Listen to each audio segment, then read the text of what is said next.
გამარჯობა, მე მქვია ნიკოლოზი. მე პრეზენტაცია გავაკეთე ძამას ხეობაზე.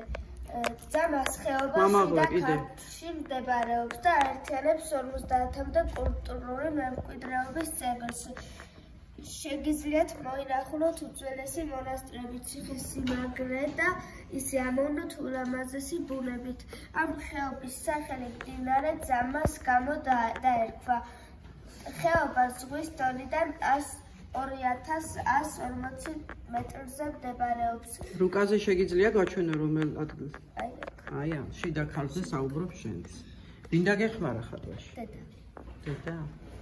აქ შეგიძლიათ მოინახულოთ ისეთი ადრეული ძეგლები, როგორიცაა ქოზიფის მამათა მონასტერი, ორთუბნის მონასტერი, ძამას ციხე. მოლაშქრეებს კი მეტად დაინტერესებით. ასევე ბეტათის ტბა და შაროს ხა. აქ არის ულამაზესი ჩანჩქერები და უძველესი ციხე-სიმაგრეები. ისევე მოსწავლეთის მამათა მონასტერი. Очень.